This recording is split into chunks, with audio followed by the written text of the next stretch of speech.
Ok, bueno, siendo exactamente el horario de inicio que habíamos anunciado para este conversatorio, quiero darles la más cordial bienvenida a este ciclo de conversatorios que hemos denominado Litigando Estratégicamente los casos de violencia hacia las mujeres en política en América Latina.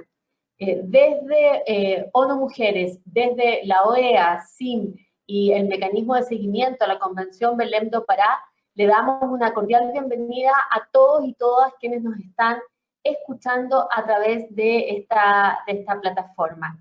Quiero, por supuesto, agradecer muy sinceramente la participación de nuestros destacados panelistas.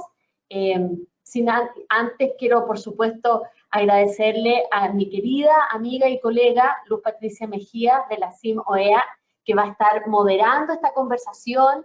Ella, con su amplia experiencia en estos temas, va a conducir una conversación que esperamos sea de su agrado y también de su interés.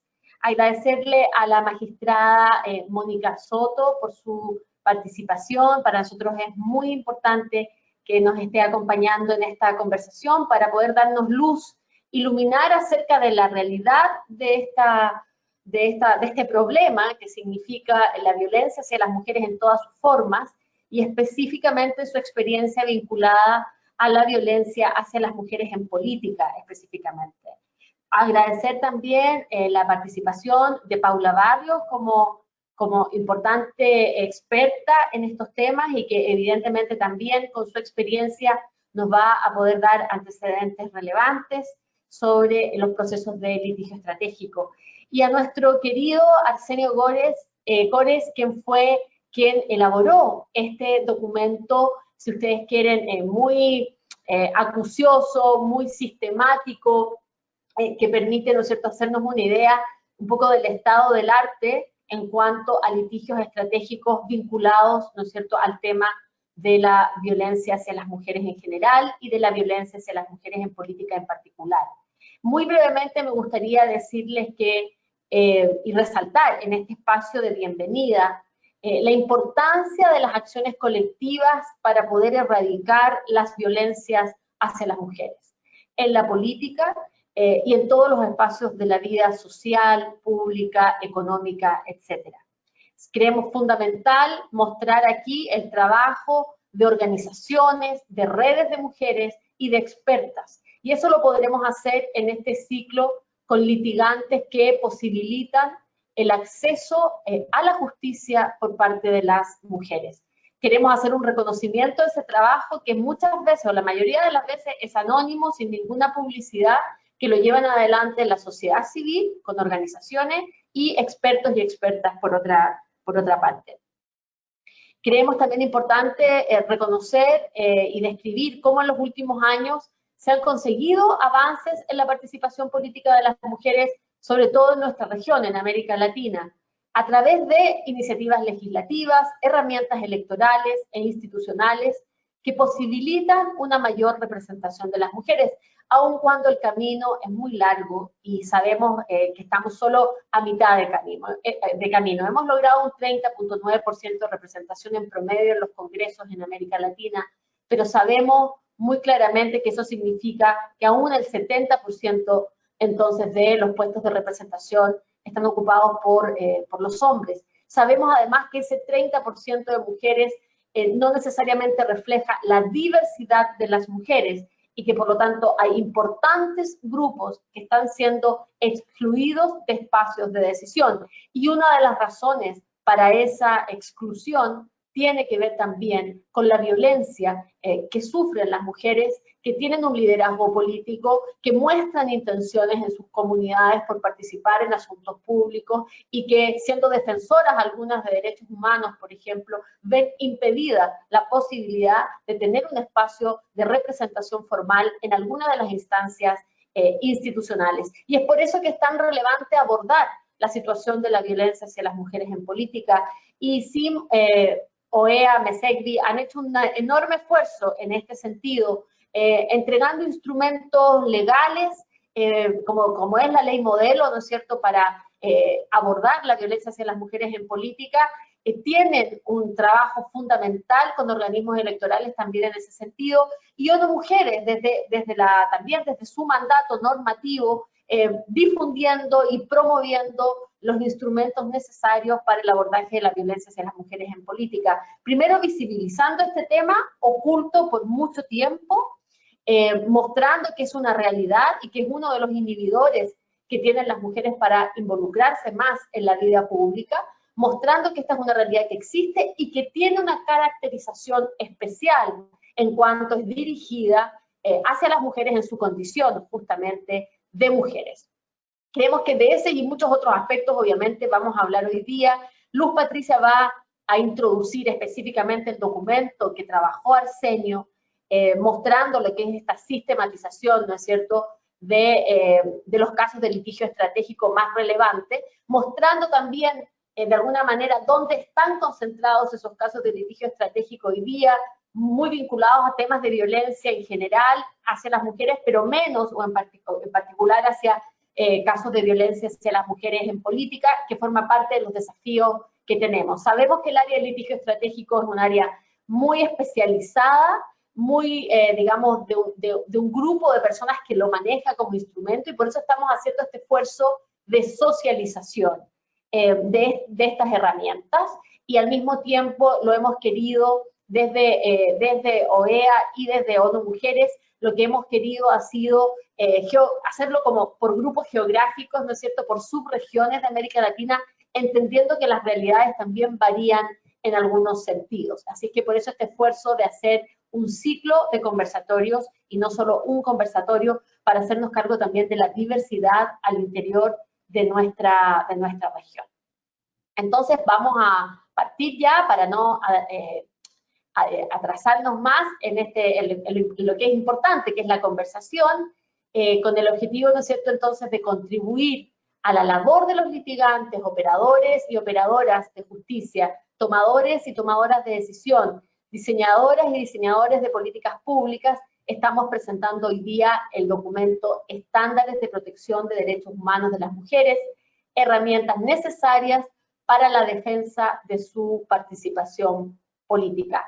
Esta es una guía jurídica práctica que reúne un compilado sistemático y analítico de 130 sentencias, decisiones y resoluciones de casos paradigmáticos de violencia contra las mujeres por razón de género. Dejo sin más a Luz Patricia Mejía de MESECVI, de la OEA, para que haga la presentación de nuestros y nuestras panelistas y guíe el conversatorio. Muchas gracias.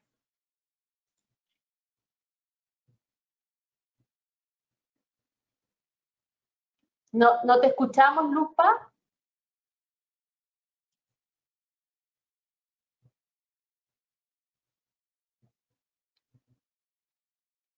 Tenemos una situación técnica, le pedimos a la plataforma que hace el soporte que por favor nos ayude. ¿Qué pasa con el micrófono de Patricia?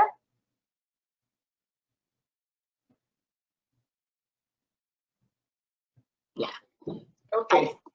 Ya, muchísimas gracias, Paula. Bueno, bienvenidas a todas y a todos. Tenemos 146 personas conectadas en esta plataforma.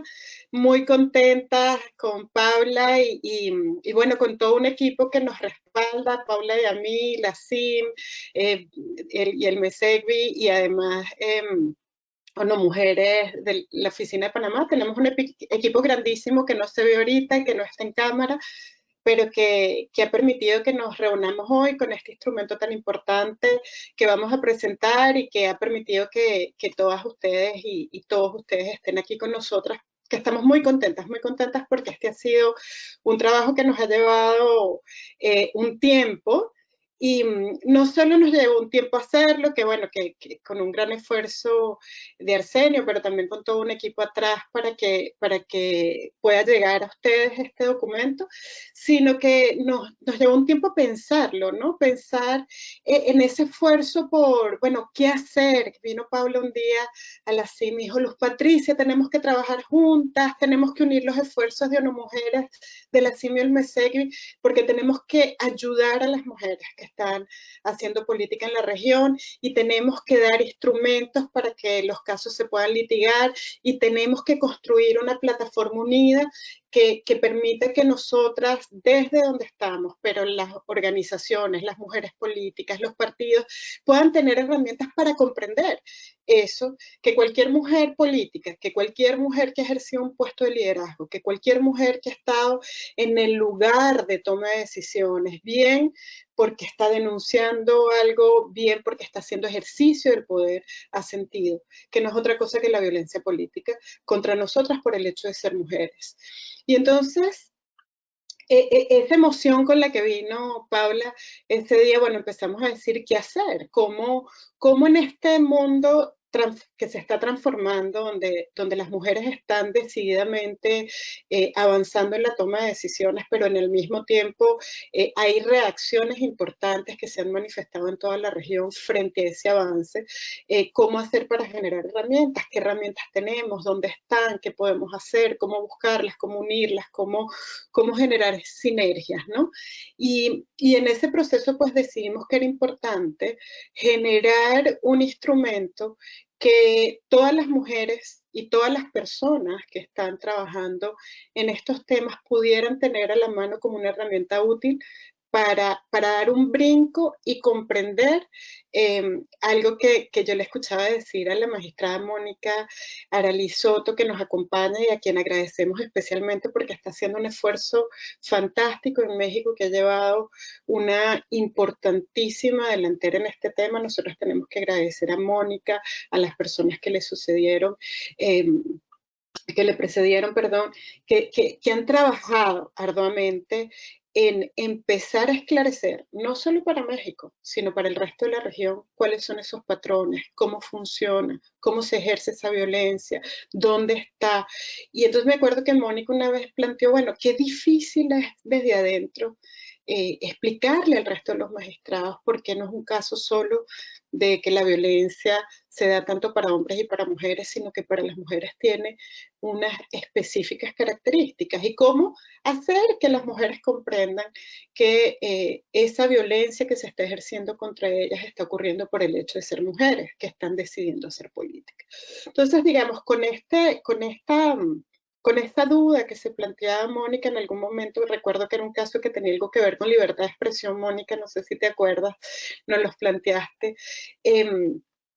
Bueno, cómo agarrar todas esas herramientas que se han hecho en materia de violencia contra las mujeres, todos esos estándares que se han hecho en el ámbito europeo, en el sistema interamericano y en el sistema internacional, y bueno, y poder generar unas herramientas para quién, para que personas como Paula Barrios, como el propio Arsenio, como las mujeres de Guatemala, como las mujeres de las organizaciones que han estado trabajando este tema, puedan tener al alcance de la mano esas herramientas, lo que quisimos con estas herramientas fue desmenuzar el derecho, hacer que el derecho no sea solo una complejidad de decisiones que solo las especialistas y los especialistas comprenden, sino que sea una herramienta útil para litigar, una herramienta útil para defender derechos, una herramienta útil para saber qué tengo que buscar y dónde lo tengo que buscar, sin tener que leerme 300 páginas, sin tener que leerme 300 cosas absolutamente incomprensibles para alguien que está haciendo uso de algo que es muy hermoso, que es de transformar la indignación en justicia. Y en ese proceso hicimos que fuera Arsenio el que se las leyera, que se leyera las 300 páginas de cada decisión. Arsenio es un gran aliado, es un colega de largas luchas, es un militante de la causa de los derechos humanos y es un militante de la causa de los derechos humanos de las mujeres. Ustedes, quienes no le conocen todavía, bueno, lo van a conocer a lo largo de hoy, pero así como Paula, Paula Barrios ha logrado también con su trabajo y el litigio estratégico de casos que en algún momento, y ya Paula nos contará de eso, parecía un caso más de tantos otros casos, ¿no? O un caso imposible, o un caso incomprensible, o un caso inimaginable para convertirlo en una causa que transformara. Paula, con su organización y con el trabajo de esta organización y de tantas otras que nos están escuchando ahorita, han podido tejer eso que nosotros llamamos litigio estratégico, que nos enseña cómo identificar un caso y poner ese caso en un lugar donde se puedan generar procesos de transformación que va más allá de lo que dicen los tribunales nacionales, e incluso que va más allá de lo que puedan tener las decisiones, porque es una construcción completa de energía, de fuerza. Entonces, bueno, con esta idea, quizás un poco ambiciosa, pero como decía Paula Narváez ahorita, Arsenio se leyó todas esas miles y millones de páginas y nos condensó en una herramienta muy útil los principales estándares internacionales de protección de los derechos humanos de las mujeres. Entonces van a conseguir ustedes en este trabajo, que es un trabajo que realmente les recomiendo a todas y a todos que se lo lean, van a conseguir desgranadamente de qué estamos hablando y qué es lo que ha dicho el comité de la CEDAW, el comité de expertas del mecanismo de seguimiento, la Corte Interamericana de Derechos Humanos, la Comisión Interamericana de Derechos Humanos, la Corte Europea de Derechos Humanos, que ha dicho respecto de temas que son fundamentales comprender para que podamos litigar un caso por violencia contra las mujeres en el ámbito político. Si bien en este ejercicio, ya nos contará con más detalle Arsenio ahorita, no conseguimos decisiones que tuvieran que ver con los temas de violencia política, y no los conseguimos porque creemos que las herramientas para las mujeres en las políticas, el litigio nunca ha sido como la principal herramienta de uso, pero lo que creemos es que tenemos que poner esto a funcionar en orden de que las mujeres conozcan cuáles son sus derechos, conozcan cuáles son los estándares y puedan ir y puedan litigar, no solo penalmente, sino civilmente, administrativamente, constitucionalmente, sus derechos frente a una contienda política, frente al ejercicio de su libertad de expresión, frente a la protección de su figura como mujer política y frente a otros derechos, ¿no? Para eso necesitamos identificar muy claramente cuáles son las obligaciones del Estado en materia de derechos humanos de las mujeres de manera específica.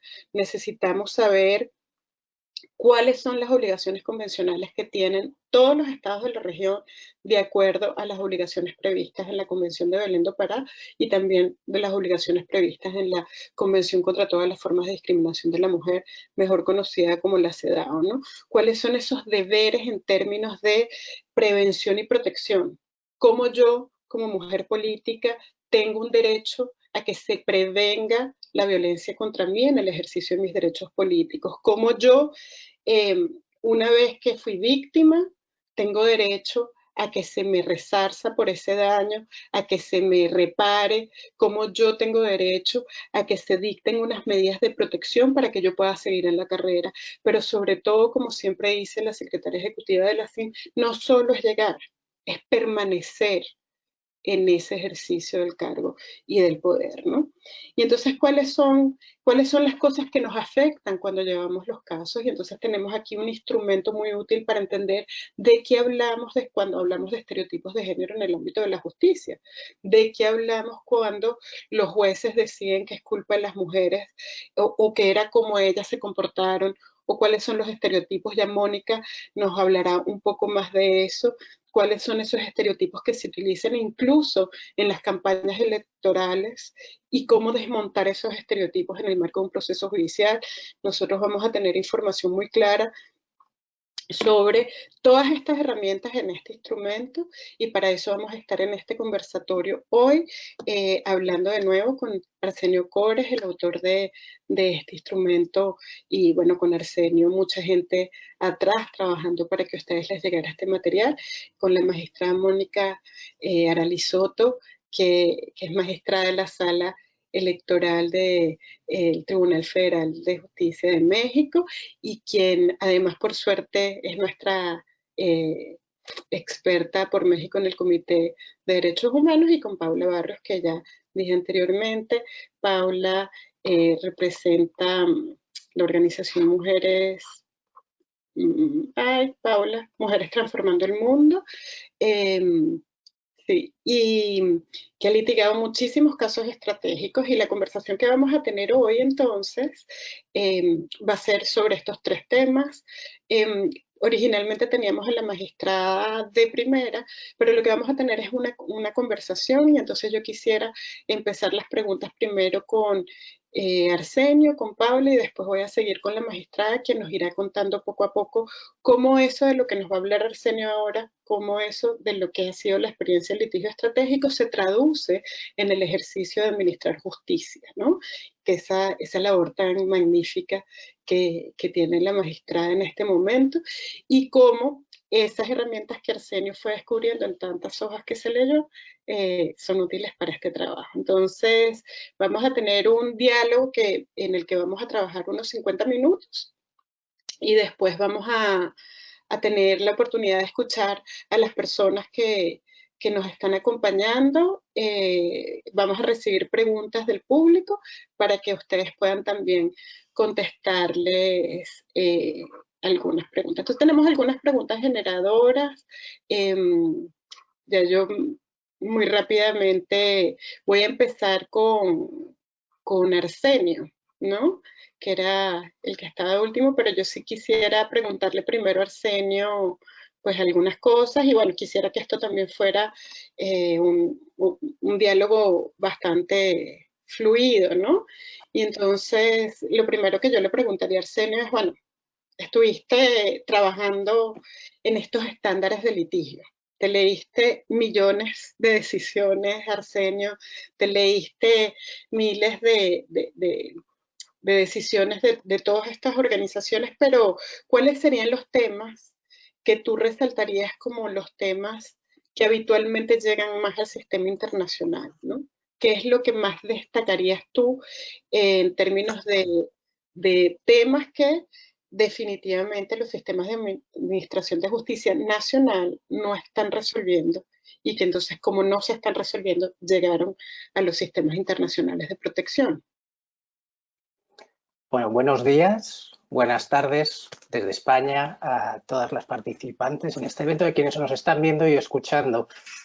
Y ante todo debo agradeceros la invitación a ONU Mujeres, a la OASI Mesecvi, por el honor de poder compartir este tiempo y espacio virtual con todas vosotras, ¿no? Es un auténtico placer estar aquí. ¿Cuáles son? Yo siempre me quedo con un tema que sabemos que no es menor, pero que cuando hablamos de él yo tengo la sensación de que la gente en general piensa que es menor, que son los estereotipos y prejuicios de género. ¿No? Cuando hablamos de estereotipos y prejuicios de género siempre es como algo, ¿cómo decirlo? Sí, algo que se piensa, algo que está ahí, pero que parece que no tiene un impacto real. Y si realmente, como bien sabéis, ¿no? Buscamos cualquier tipo de violencia y vemos lo que hay detrás, vemos que siempre hay un estereotipo y prejuicio de género detrás. A la hora de hacer la investigación en esas 130, 140, 150 sentencias, ya no recuerdo cuántas eran, sin duda alguna me llamó la atención el importante número de casos que había, tanto en la Corte Interamericana, por supuesto, en el Comité CEDAW, y también, aunque con menos reflejo, en el Tribunal Europeo de Derechos Humanos, ¿no?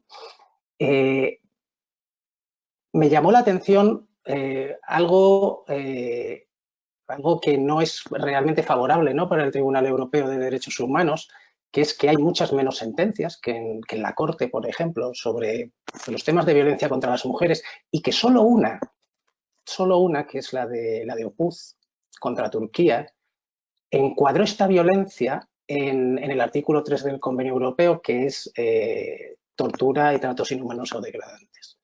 El resto los encuadra en el artículo 8, que es derecho a la intimidad familiar y personal. Entonces, creo que en Europa tenemos que caminar mucho realmente, y estaría muy bien que miráramos, por ejemplo, a las resoluciones de la Corte Interamericana a la hora de avanzar en estos temas, ¿no? Por supuesto, ya he dicho los estereotipos, todo lo relativo a la diligencia, al deber de diligencia debida es fundamental, es el principio esencial, creo yo. Es el principio de principios, ¿no? Porque es un principio que se compone de principios, al fin y al cabo.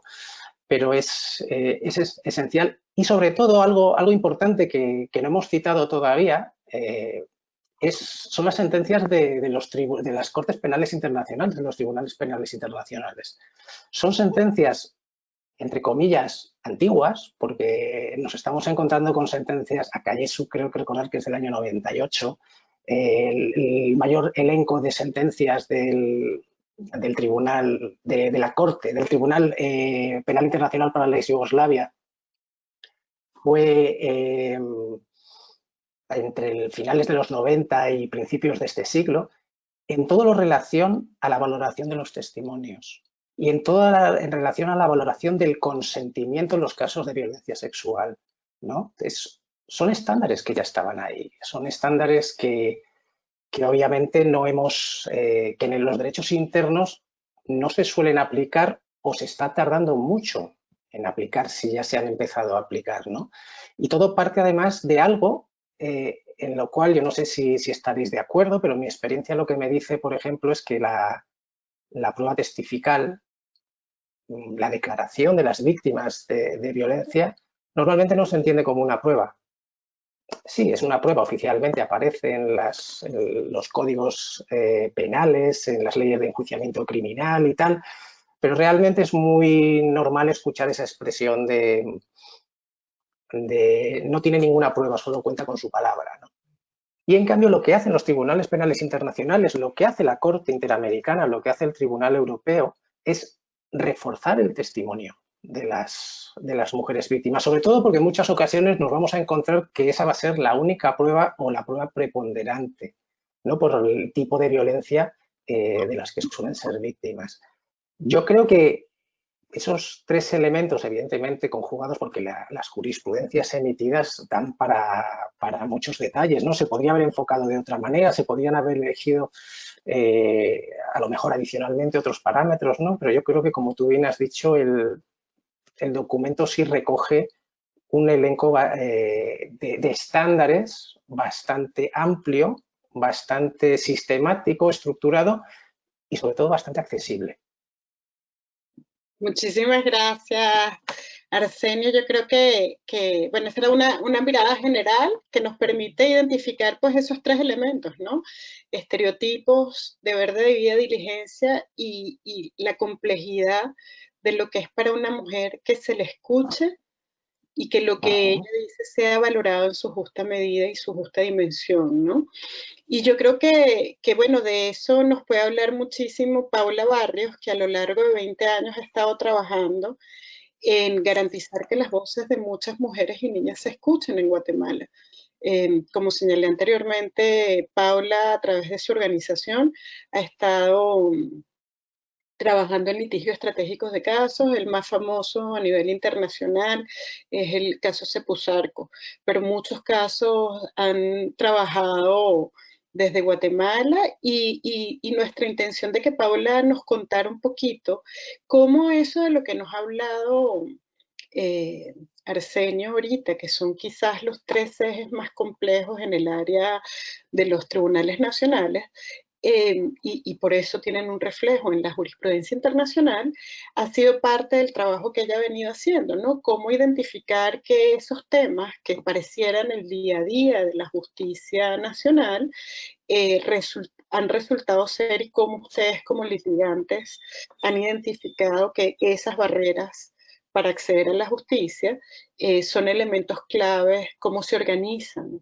para determinar este caso tiene los componentes que nos van a permitir no solo defender derechos de este grupo de mujeres afectadas o de este grupo de jóvenes afectadas, sino cómo vamos a transformar cosas que no necesariamente están escritas en la ley, ni necesariamente son obvias para para los humanos, ¿no?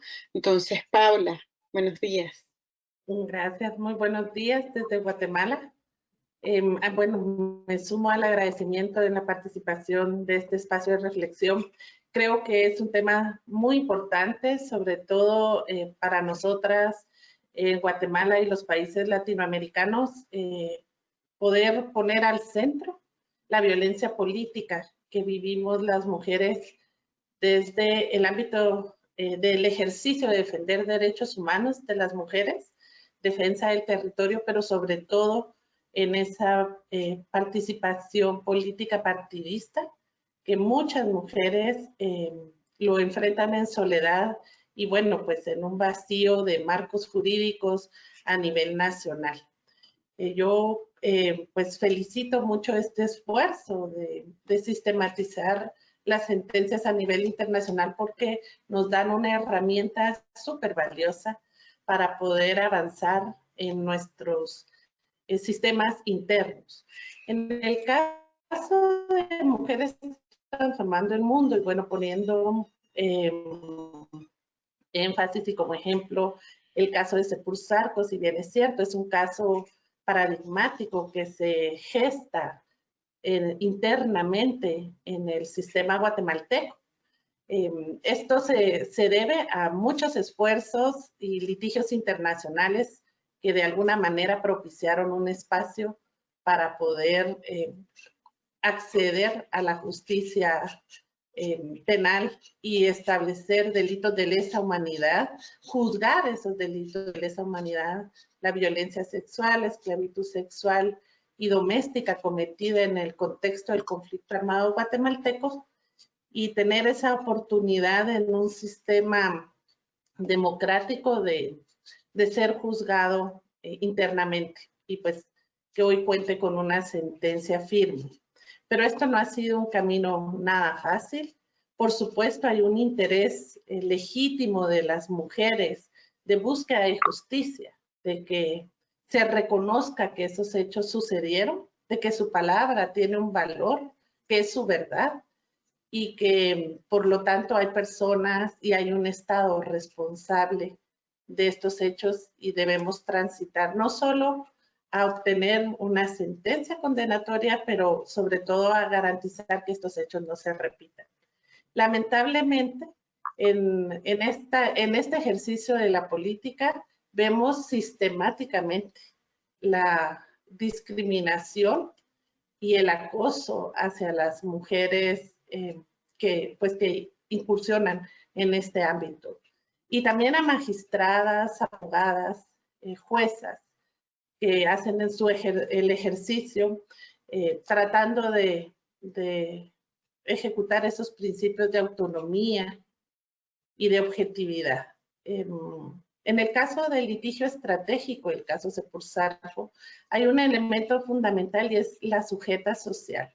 Las mujeres siempre con esa intención de que su voz, como les decía, se escuchara y trasladar esa responsabilidad de la violencia a la que fueron sometidas y las consecuencias que tuvieron su familia y sus comunidades a quienes tenían la responsabilidad, porque vivieron pues bajo esos prejuicios y estereotipos por muchísimo tiempo y de esa cuenta pues la estrategia legal va acompañada de otras estrategias que debemos encaminar en este modelo de litigio estratégico, pero que en el caso de Sepur Sarco nos llevó más de 10 años de acompañamiento y de camino y de caminar en este sistema de justicia nacional.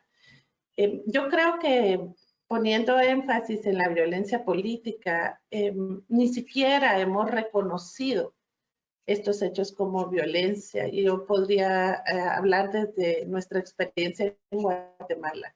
No existe la tipificación, ni siquiera se ha normalizado que a las funcionarias se les considere que pues están exagerando o que están mal, desequilibradas emocionalmente, que tengan que someterse a un escrutinio hasta de su propia salud mental por ostentar un cargo y por tratar de llevarlo en autonomía y, como les digo, en absoluta objetividad.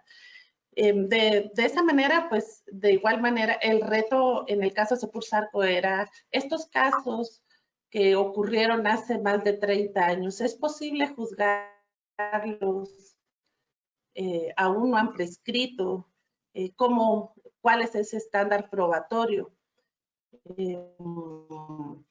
Y cómo aplicamos toda esta jurisprudencia internacional en un litigio nacional. Y bueno, realizamos un acto simbólico de justicia que creo fue la puerta a la posibilidad de juzgar formalmente este caso, y es un tribunal de conciencia.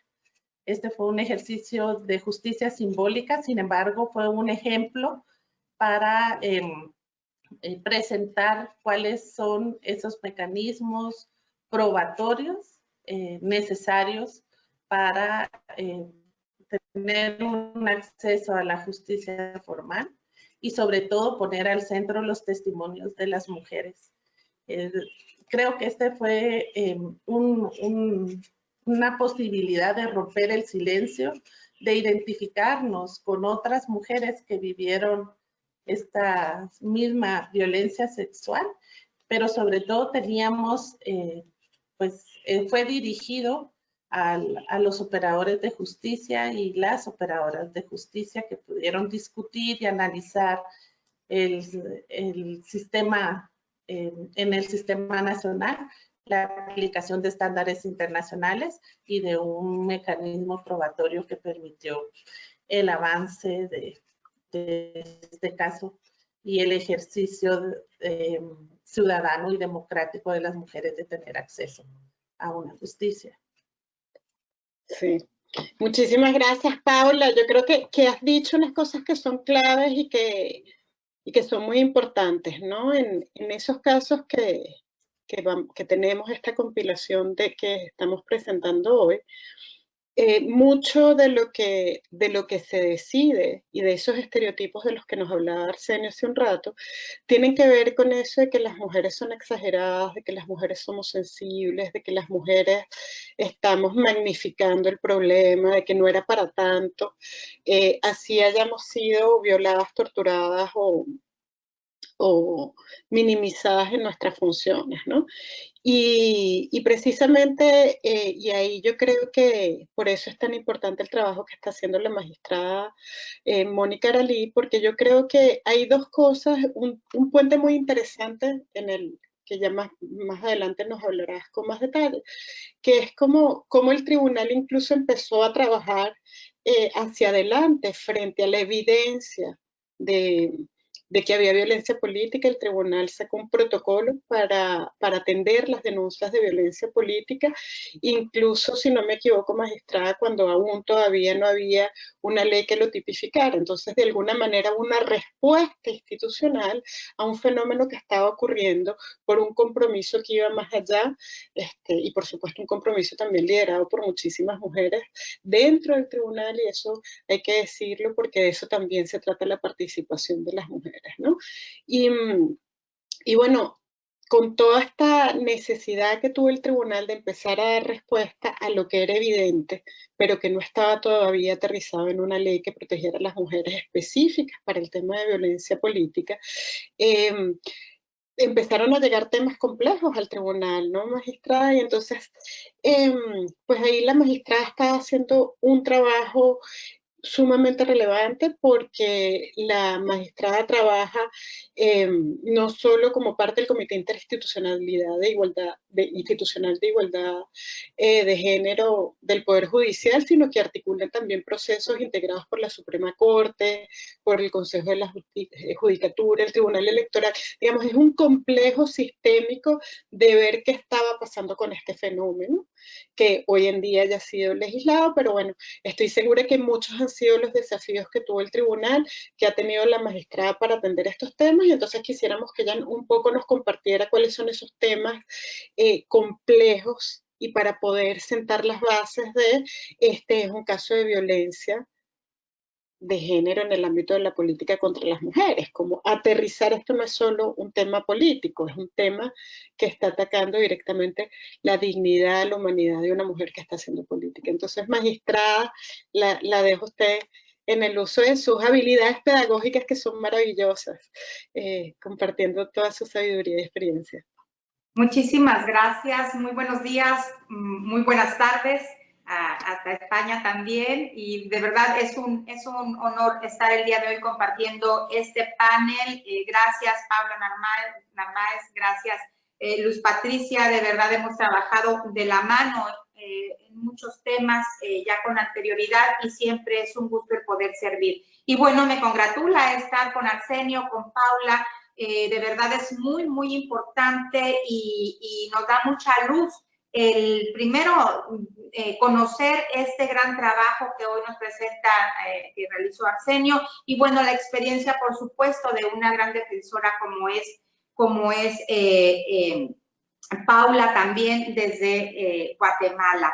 Y bueno, es de verdad impresionante cómo podemos encontrar un hilo conductor en lo que es todo este tema de las violencias que recibimos las mujeres en cualquier ámbito. Yo siempre digo que hoy más que nunca la frase de Simone de Beauvoir, donde decía que bastaba cualquier crisis económica, política, religiosa, y lo traducimos a cualquier pretexto para volver a poner en duda y en retroceso los derechos ganados por las mujeres. Entonces, es impresionante que siempre tenemos que estar alertas, y alertas porque cualquier motivo es suficiente para bajar el nivel de posicionamiento en el ejercicio pleno de los derechos de las mujeres en el mundo entero. Yo me centraré al tema de violencia política hacia las mujeres por razón de género, y me preocupa un poco, bueno, no sé si es de preocupar o no, el hecho de que se señale que en el diagnóstico que no hay sentencias, tantas sentencias de violencia política,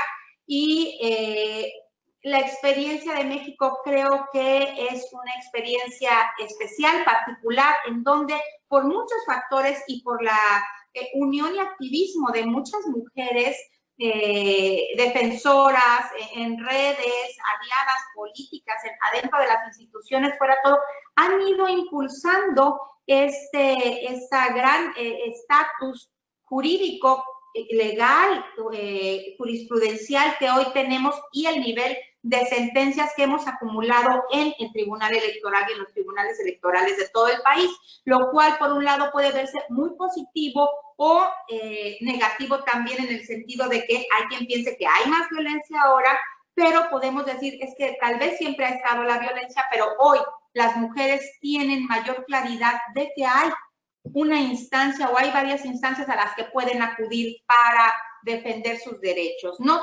Y bueno, en la experiencia un poco personal como juzgadora, como impartidora de justicia, hemos pasado pues por muchas etapas, ¿no? El Tribunal Electoral ha venido con más de una década ya con una visión y una convicción de abrir espacio y estrechar la brecha de las desigualdades en el ámbito político electoral en México de las mujeres, y por supuesto ir eliminando las violencias hacia ella. Y empezamos desde las cuotas, en donde hablaba también Arsenio un poco de lo que eran los estereotipos y la debida diligencia, la complejidad para las mujeres para ser escuchadas. Creo que en eso el Tribunal Electoral hemos podido trabajar, hemos tal vez dado cuentas no suficientes, porque nunca va a ser suficiente, pero creo que vamos por un buen camino. ¿Y cuáles son los obstáculos a los que nos enfrentamos?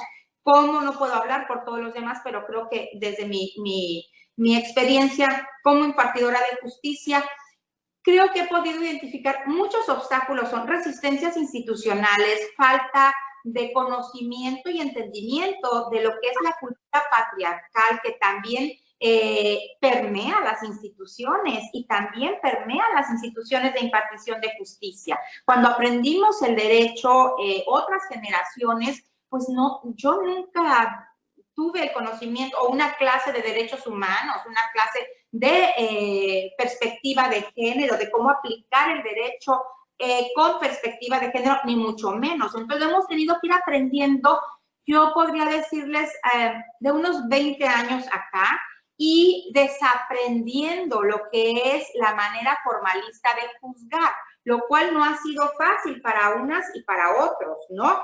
Porque los estereotipos y la visión patriarcal la tenemos asumida hombres y mujeres. Entonces, este proceso de desaprender la aplicación del derecho de una manera tajante y darle prioridad a la interpretación gramatical, pues ya hoy viene a ser un poco en desuso, ¿no? Ahora vamos por una interpretación garantista, vamos por una interpretación que esté enmarcada en lo que es toda la convencionalidad, los tratados internacionales, que es, les confieso, lo que ha venido a dar fuerza, ha sido la palanca para que el Tribunal Electoral haya podido dar estos saltos enormes en proteger los derechos de las mujeres, en dar acceso con criterios que ha eliminado aspectos técnicos como la procedencia, ¿no?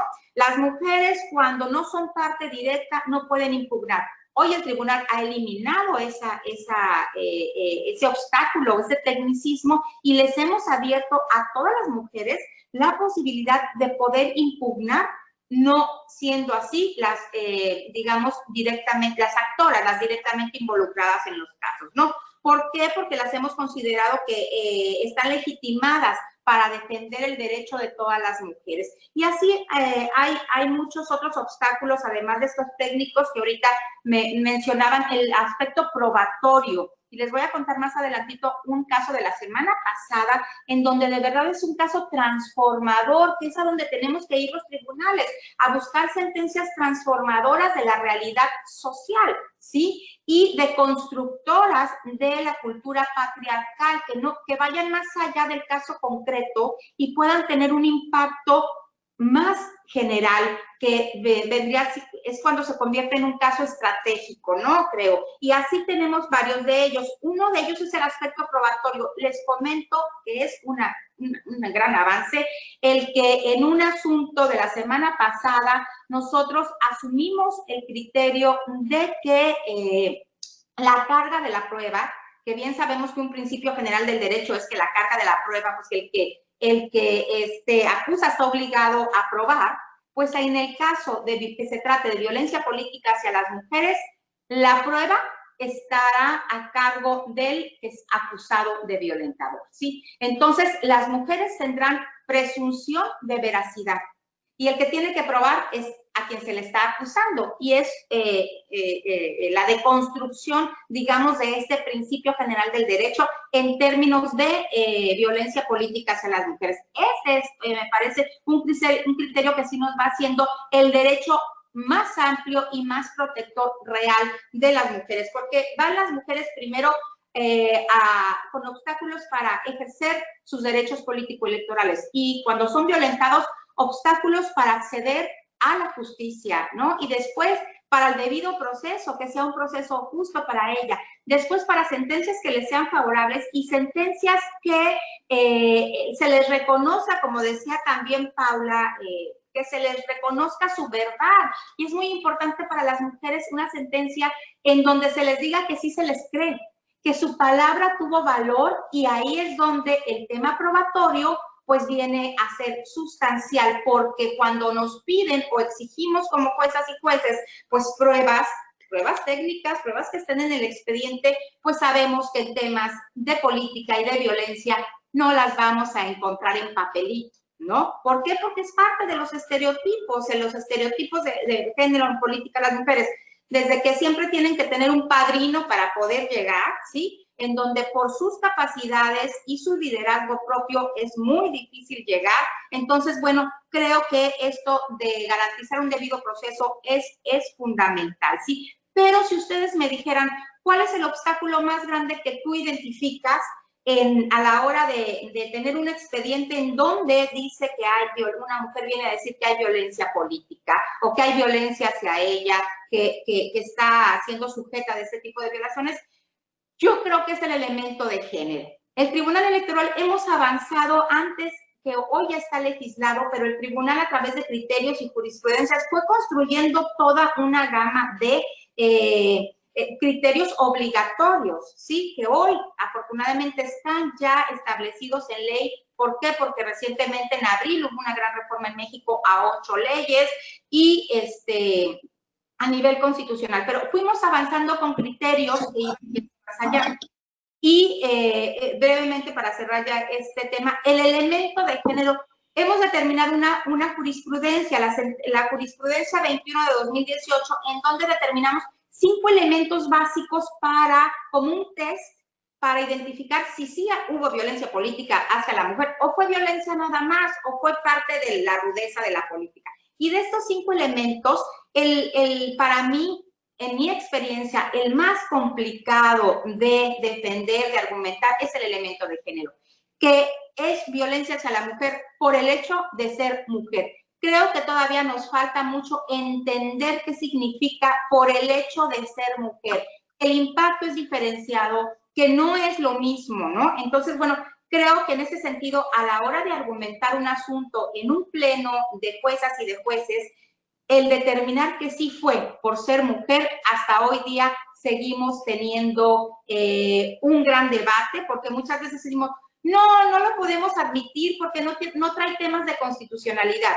Y como somos instancia última en México, entonces solo atendemos en reconsideración o en asuntos que vienen con una cadena impugnativa cuando alegan cuestiones de constitucionalidad. Y aquí no lo están alegando.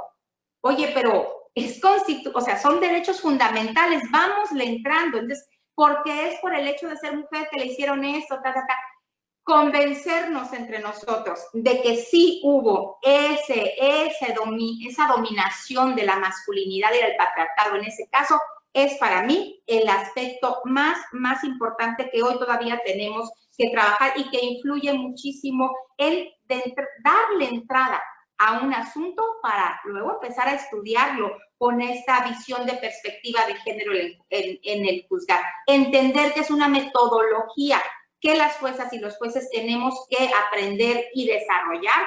Es hasta hoy, yo creo, el punto que yo pudiera decir más sofisticado para juzgar a favor de las mujeres.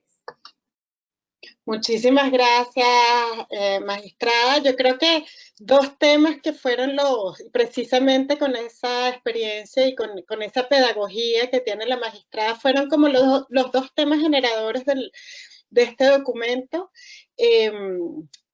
Identificar por qué necesitamos conocer los temas que afectan de manera diferenciada a las mujeres y cuáles son los estándares que se han desarrollado para poder, una vez identificados, poder hacer un litigio estratégico de los casos de violencia política o de violencia contra las mujeres en el ámbito de la política. Y precisamente eso es lo que recogemos en este instrumento, que como señalamos anteriormente, no hay decisiones en el ámbito internacional sobre temas, bueno, conseguimos 2 decisiones, son muy viejas, son soluciones amistosas que quedaron un poco ya desfasadas para lo que ha avanzado en los sistemas nacionales y también la legislación de protección en este tema. Y el otro tema, efectivamente, es la siguiente pregunta para Arsenio, el tema probatorio, que ya estamos empezando a tener preguntas sobre ese tema, porque es que el tema probatorio, el tema de la verdad, el tema de lo que quiere esa voz que se le da a las mujeres después de haber sido víctimas de violencia o sobrevivientes de violencia en el ámbito político, pero también en cualquiera de los ámbitos, como usted muy bien decía, magistrada, parte del sistema patriarcal está anclado en ese sistema probatorio que niega las voces de las mujeres, que niegan las pruebas que las mujeres tienen, que niega el valor de ese testimonio. Entonces, Arsenio, cuéntanos qué encontraste y qué tenemos ahí en ese instrumento que nos permite agarrarnos para trabajar estos temas tan importantes que nos ha planteado la magistrada. No te escuchamos.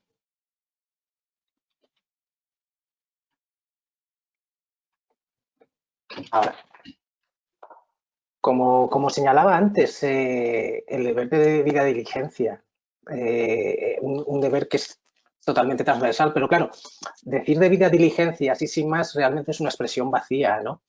En el caso de la violencia contra las mujeres, podríamos decir que se compone de un entramado que, además de contener principios generales del debido proceso, contiene otra serie de principios particulares y transversales y al mismo tiempo materiales y procesales. Y esto es importante, no es un mero listado de principios, ¿no? Cuando uno ve un documento de este tipo, que por cierto, no he dicho antes, yo me lo tuve que leer muchas sentencias, pero ese trabajo no hubiera salido como salió si no hubiera sido por el trabajo, el apoyo, la colaboración a la hora de desarrollarlo de Adilia de las Mercedes, directora de la Asociación de Mujeres de Guatemala, AMG, ¿no? Creo que es importante el reconocimiento porque nada hubiera salido igual sin su colaboración, ¿no? Y dicho esto, lo que decía, no es un mero listado, ¿no? A veces tenemos la sensación de decir, no, la debida diligencia o cualquier otro principio se compone de 1, 2, 3, 4.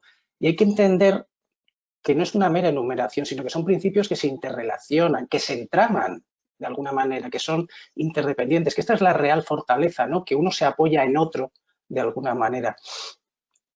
Creo que pedagógicamente, además, no añadiría nada hacer ahora una enumeración de algunos de estos, ¿no? Y creo que sí es más útil ver cómo interactúan a través de un ejemplo, ¿no? Y voy a utilizar, pues, además un trabajo, el trabajo que tanto Adilia de las Mercedes como yo hicimos en el caso de Sepursarco, ¿no? Al trabajar como peritos, ¿no? Vamos a través de la valoración del testimonio de las mujeres víctimas de graves violaciones de derechos humanos, ¿no? Nos podríamos centrar en más tiempo, pero plantear las dificultades que había a la hora de ver, como tú decías, Luz Patricia, qué creemos, que tenemos que creer a las mujeres, por qué no las creemos, ¿no? O por qué no las cree el sistema, ¿no? Entonces, en este caso, ¿no? En general, ¿cómo suele ser valorada esta prueba? Pues la magistrada sabe muy bien, ¿no? Que normalmente lo que nos han enseñado es que a través de las máximas de la experiencia, ¿no? Y la pregunta es, ¿y cuáles son estas? Que, por ejemplo, no es creíble que las mujeres puedan denunciar una agresión sexual tiempo después de que haya sucedido, que si una mujer se resiste podrá evitar ser violada, que si no se resiste no es creíble que haya sucedido dicha agresión, que en general hay que desconfiar del testimonio de las mujeres porque tienden a denunciar falsamente. O en el caso de Sepur, ¿no? Como decía Paula antes, denuncias de esclavitud sexual 30 años después. Y aporto yo, llenas de contradicciones en fechas y en otros puntos. ¿Cuál es la máxima de la experiencia a aplicar en este caso, ¿no? O incluso más allá, ¿son estas máximas de la experiencia? Pues esa es la primera pregunta que hay que hacerse. Juristas de prestigio, como Alicia Ruiz, Rebeca Cook, Isabel Agatón, alertan de que en un gran número de ocasiones, cuando aludimos una máxima de la experiencia, dicha máxima no posee esa naturaleza, puesto que en realidad lo que estamos haciendo es referencia a simples convenciones sociales, habitualmente repletas de prejuicios y que no atienden al método científico. La magistrada explicaba, ¿no? La metodología. Claro, que nos estamos aprendiendo realmente todo el mundo, todas las personas, a empezar a utilizar una metodología, a un método científico. Y esta es la cuestión, ¿cuál es el método científico que el personal jurídico y de investigación utiliza para conceder credibilidad a un testimonio? Otra pregunta anterior, ¿existe ese método? En las normativas internas normalmente no hay nada recogido. Y la jurisprudencia pues suele hablar de coherencia, ausencia de contradicciones, verosimilitud, persistencia en la incriminación. Y claro, yo me formulo, yo me hago preguntas, ¿no? ¿Cuándo un relato es coherente? ¿Las mujeres de Sepursarco emitieron relatos coherentes? ¿Las discrepancias en las fechas eran contradicciones? ¿Las mujeres que no persisten en la incriminación no son creíbles? ¿Hay que creer el testimonio o hay que creer a la persona? ¿Es lo mismo una discrepancia que una contradicción? En definitiva, ¿existe en realidad un método científico por el que consideramos un suceso como creíble o simplemente creemos aquello que encaja con nuestra manera de ver el mundo sin más? Esta última parte de la pregunta nos traslada a otra disyuntiva, ¿no? Si es así, la decisión judicial no dependerá de los hechos alegados en el juicio, sino de la subjetividad de quien toma la decisión, de su corazonada, como decía el juez Frank. Pudiéndose entonces, podemos llegar al caso de que de personas distintas dimanen decisiones diferentes para un mismo supuesto, y esta probabilidad es inasumible en derecho.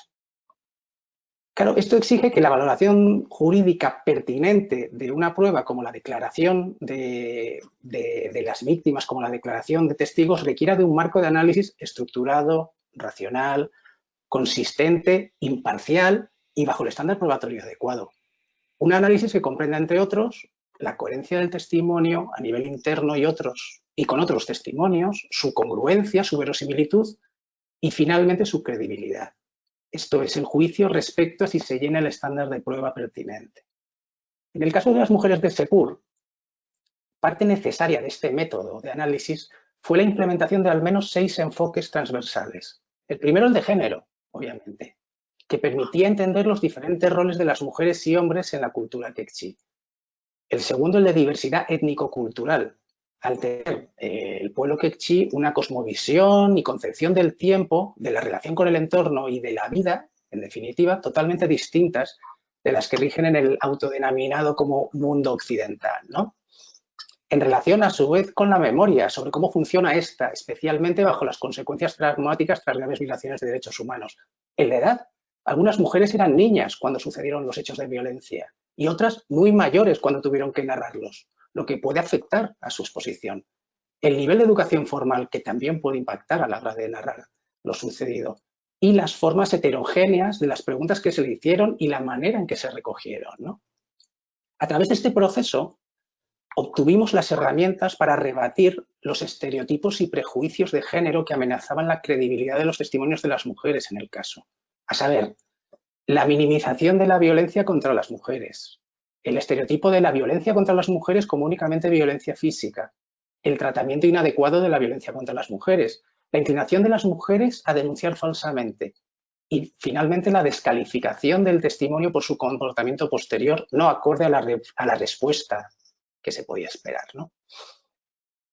Estos 5 estereotipos al menos impactaban en la valoración que los tribunales podían hacer de los testimonios de las mujeres de Sepur Sarco. En conclusión, por acortar, estos enfoques transversales y otros deben ser implementados a lo largo de todo el procedimiento, tanto de investigación como judicial, para registrar que se cumple entonces con los estándares aplicables que marca el derecho internacional de los derechos humanos. Este es el contenido de la debida diligencia. Un cúmulo de principios, como dije al principio, entramados, que son aplicables a todos los tipos de violencia y en cualquier momento. Por el contrario, su no aplicación implicará la falta de diligencia debida y campo abonado para los estereotipos y prejuicios de género y, por tanto, para la revictimización de las mujeres. Dicho de otra manera, si no aplicamos el enfoque de género, como señalaba la señora magistrada, no hay diligencia debida. Bueno, muchísimas gracias, Arsenio, por esa clase. Yo creo que has respondido como muchas de las dudas porque el ejemplo es muy claro, ¿no? El ejemplo es lo que nos permite aterrizar ese conocimiento que muchas veces es un conocimiento intuitivo. Es la sensación, las mujeres tienen esa sensación, ¿no? Esa intuición de que lo que está ocurriendo es injusto, esa verdad que está ahí y no sabemos cómo hacerle ver al mundo de las formas, que es el mundo del derecho, que esas formas, si no las vemos con esa perspectiva de género de la que hablaba la magistrada, no pueden encajar en la verdad de la violencia contra las mujeres. Entonces ese ejemplo nos permite muy claramente, y te lo agradecemos mucho, comprender y trasladar también a ese mecanismo y sobre todo yo creo que el caso Sepur Sarco, que es un caso de esclavitud sexual, pero que tiene un componente tan político, hacer también el puente ahorita con lo que yo quisiera preguntarle a Paula. Y Paula, que es que cómo eso que nos estaba compartiendo Arsenio, cómo ese peritaje y cómo esa construcción y deconstrucción de lo que creemos que son las máximas experiencias o de lo que creemos o de lo que hemos sabido todo el tiempo, que resulta que descubrimos que tenemos que desaprenderlo para poder avanzar. ¿Cómo construimos esas estrategias? ¿Cómo ustedes llegaron a comprender eso? ¿Cómo se organizaron? ¿Cuáles fueron las alianzas que les permitieron ir como comprendiendo ese nuevo panorama? No solo para ustedes como litigantes, sino para las mujeres de Sepur Sarco como protagonistas de ese proceso, ¿no? Entonces, Paula. Sí, bueno, pues sí, en realidad el caso Sepur Sarco es un largo camino, pero el peritaje precisamente que Arsenio desarrolla fue fundamental en el proceso, pero creo que para la justicia cotidiana de nuestros países latinoamericanos es un aporte también muy grande, porque en los casos lamentablemente cotidianos de violencia sexual, la prueba fundamental está en la evidencia en el cuerpo de las mujeres, no en el testimonio, ¿verdad? No en su palabra, sino vamos a buscar a través del análisis médico forense esa evidencia, porque no les creemos a las mujeres, porque la evidencia tiene que estar en sus cuerpos violentados. Así que este peritaje pone precisamente al centro en la palabra de las mujeres. Los defensores y muchas personas decían en los medios de comunicación, es que estos casos ya no se pueden probar porque no hay evidencia física. Además, las mujeres han tenido más hijos, o sea, bajo ese pensamiento patriarcal que cosifica los cuerpos de las mujeres y que sostiene la impunidad porque no se puede probar, porque no se cree en su palabra. Así que creo que este peritaje, sumado a muchos otros que tuvo el caso Sepursarco, en este modelo de litigio estratégico que fortalece el interés individual, pero también colectivo, poniendo en el debate social, pues este tema de la violencia sexual, el continuum de la violencia y cómo operó en el marco del conflicto armado interno. También ante la defensa y promoción de los derechos humanos de las mujeres y el empoderamiento de ellas para enfrentar un proceso penal. Identificando de esta manera también los vacíos legales, porque para nosotras aún persiste esa deficiencia en el sistema jurídico que es eminentemente patriarcal de continuar buscando en los cuerpos de las mujeres las evidencias de la violencia sexual y de no poder buscar otro estándar probatorio pertinente y además garantizando los derechos de las víctimas. En este sistema pues garantista también tiene que tener un enfoque victimológico. Nosotras fuimos 3 organizaciones en principio que nos sumamos a desarrollar las diferentes estrategias que un litigio estratégico conlleva. Va acompañada del proceso legal de una estrategia política, una estrategia comunicacional, de formación también educativa y de seguridad, por supuesto, para garantizar la presencia y participación de las mujeres sobrevivientes dentro del proceso y de las sujetas procesales ante un sistema que no tenía como, o que no tiene como un interés particular de escuchar estos delitos de esclavitud sexual cometidos en este contexto muy particular, pero que al final en Guatemala son más de 80,000 niñas que actualmente enfrentan una violencia sexual y una maternidad forzada. Y pues vemos esa repetición de patrones en el sistema probatorio, que pues si hay un producto de la violencia sexual, entonces ya el énfasis no es la violación sexual, sino la prueba de ADN para determinar si la persona que se está sindicando es responsable de los hechos. Y así hay muchas trampas patriarcales que tenemos que enfrentar en esta justicia con enfoque de género, con esta perspectiva de defender derechos de las mujeres. Y bueno, que creo que de la misma manera las mujeres que hoy hacen política o que están en este medio de la política requieren de este acompañamiento integral y de encontrar esas estrategias que permitan en principio visibilizar que existe este delito por el hecho además de que las mujeres nos atrevamos a incursionar en el mundo político y social y democrático de nuestros países latinoamericanos.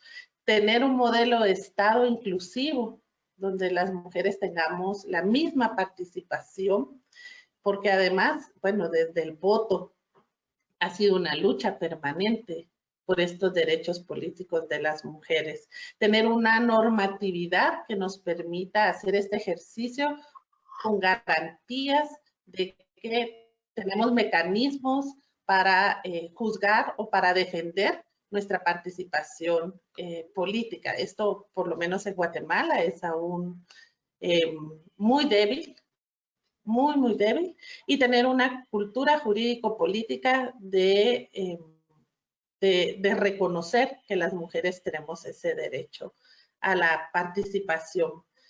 Ha sido una discusión permanente la paridad y la alternabilidad en la política partidista.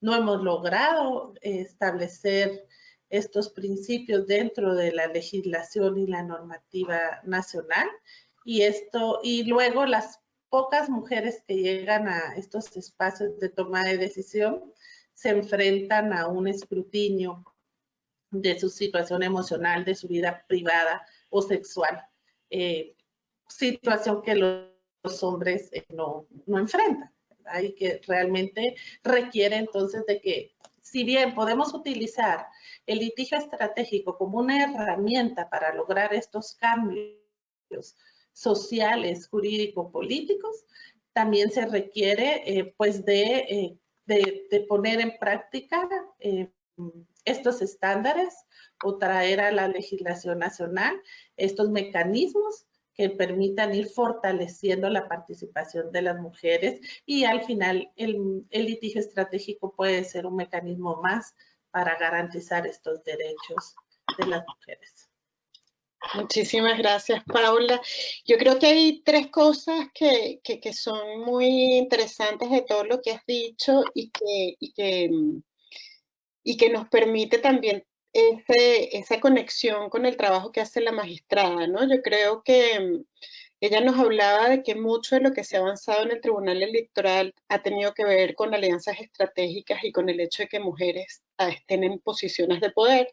Y también tú nos hablabas de la necesidad de fortalecer el interés individual, pero con ese mismo interés individual construir un interés colectivo que fuera muy fuerte, y de eso nos hablaba ahorita un tema muy importante la magistrada cuando decía, bueno, las mujeres ahorita se legitiman activamente cuando no necesariamente son las afectadas directas por el caso, porque entendemos que hay un interés de las mujeres en que las mujeres estén ejerciendo el poder. Y yo creo que es como muy interesante cómo se vinculan estos temas, ¿no? Porque si yo soy mujer y sé que la presencia de mujeres en el poder logra, con alianzas estratégicas, temas transformadores en nuestras vidas, por supuesto que tengo un interés en participar y tengo interés en que más mujeres estén ejerciendo poder y permanezcan en el poder. Entonces, yo creo que fíjate que pasamos de un tema de esclavitud sexual, pero que tiene unos componentes que son indispensables para pensar en eso, como tú también armabas, Paula, la necesidad de la comprensión de el trabajo político que tiene no solo defender estos casos, sino avanzar estos estándares. Entonces yo le quería preguntar a la magistrada en función de esto que nos compartía Paula, magistrada, muchos de los casos que usted ha trabajado directamente o que han trabajado en el Tribunal Electoral tienen estos componentes, ¿no? Y pienso, bueno, en la violencia sexual los actores eran otros, pero mucha de la violencia política son los propios partidos políticos. Entonces, en las decisiones que ustedes toman, hay un interés transformador también en transformar las dinámicas de los propios partidos políticos, porque muchas veces son los partidos o los otros partidos políticos los que ejercen presión sobre las mujeres, que muchas veces pasa también en silencio, en la noche, en los temas que las mujeres no tienen muchas evidencias para poder llevar al proceso. Entonces, desde su experiencia magistrada, en los casos más relevantes que usted ha tenido, ¿cómo han sorteado o cómo el Tribunal Electoral mexicano ha ido sorteando esas complejidades y esas dificultades? ¿Cuáles son las experiencias que nos quiere compartir? Gracias. De verdad estoy muy contenta de que estamos encontrando los puntos claves de manera transversal entre lo abordado por Arsenio y por Paula y lo que nosotros en México hemos podido también trabajar. Yo de Paula hace rato me quedé con un tema que ella hablaba cuando menciona que las mujeres se enfrentan en soledad la violencia muchas veces, ¿no? Y ahí es en donde el acompañamiento de otras mujeres y de otros hombres como Arsenio, con estos aliados que tenemos, que si bien cada día son más, no son suficientes ni son tantos todavía, hombres aliados, y por eso de verdad, Arsenio, un gran reconocimiento que estés involucrado en estos temas fundamentales, porque para avanzar tenemos que estar como sociedad, hombres y mujeres, con esta visión de que la violencia nos golpea y nos denigra y nos afecta a todas y a todos, ¿no? Entonces, esto me parece muy importante también porque de alguna manera es una reivindicación para las mujeres el hecho de que no solamente se sancione, se castigue al infractor, sino que además saberse que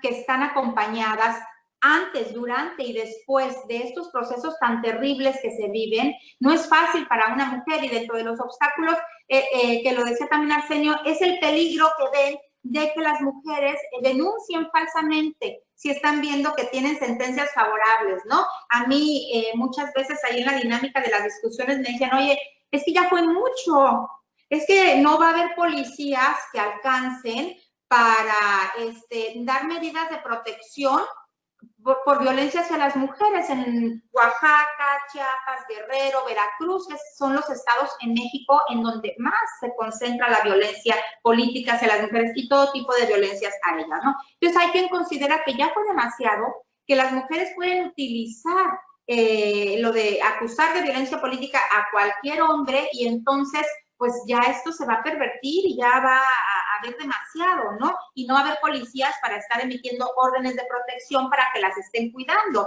porque hemos emitido órdenes de protección que van desde, vaya, a que si dura 3 años su encargo, pues que permanezcan en todo el encargo, si ellas así lo piden y lo consideran, ¿no? Entonces, bueno, creo que de alguna manera estamos analizando estos mismos casos y tratando de responder a través de las sentencias. Yo siempre he dicho, las instituciones tenemos que tener menos discursos y más, en nuestro caso, más sentencias, ¿no? ¿Cuáles son los entregables?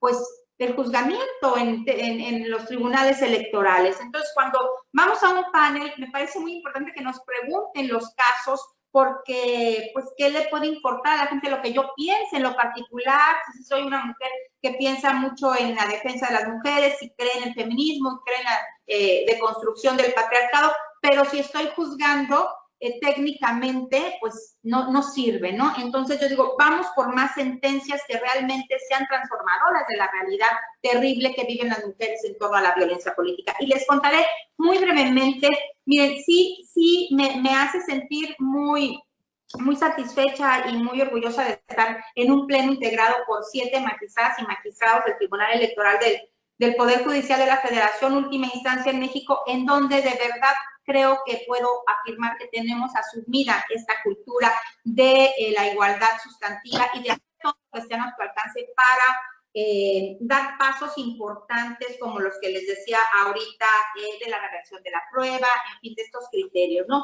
Y les platicaré uno muy breve que fue también hace 2 semanas, el SUPRAT 91, en donde se ordenó al Instituto Nacional Electoral que elaborara un registro nacional de violentadores hacia las mujeres, ¿no? Se llama Registro Nacional de Personas Sancionadas por Violencia Política hacia las Mujeres. Y esto deviene de un caso local en donde la Sala Regional ya había ordenado en una entidad federativa que en Oaxaca se hiciera un registro de personas violentadoras que ya hayan sido por sentencia, digamos, sentencia firme, pues determinadas como violentadoras. Entonces, ¿qué hicimos en este caso en Sala Superior?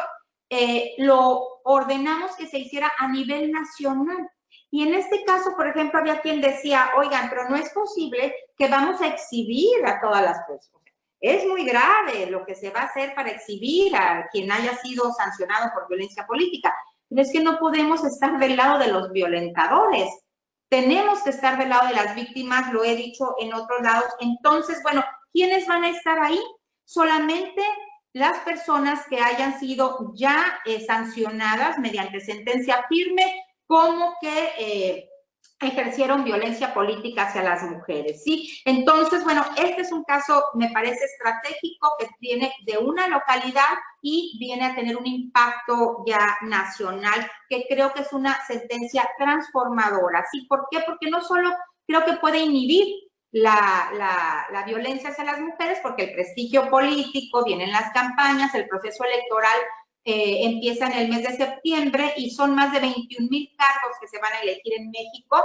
Entonces, bueno, es complicado pensar que no se van a dar esos casos. Otro caso, recientemente también, ustedes saben y lo hemos dicho, que ha habido una gran reforma en México, bueno, dos grandes reformas, de paridad y violencia política hacia las mujeres por razón de género. Y en este sentido, después de que hubo esta reforma federal, se hizo todo un trabajo con redes, mujeres enredadas, que yo digo que es lo que ha resultado de verdad una gran experiencia en México. Las mujeres enredadas, desde sociedad civil, desde la academia, en las instituciones, hemos podido de alguna manera sí unirnos en el debate y tener muy claro cuáles son las peticiones de la igualdad sustantiva que vamos a exigir. Y entonces hubo estas reformas y se hizo un trabajo muy importante para que cada entidad federativa, que en todo el país los congresos estatales armonizaran la legislación federal.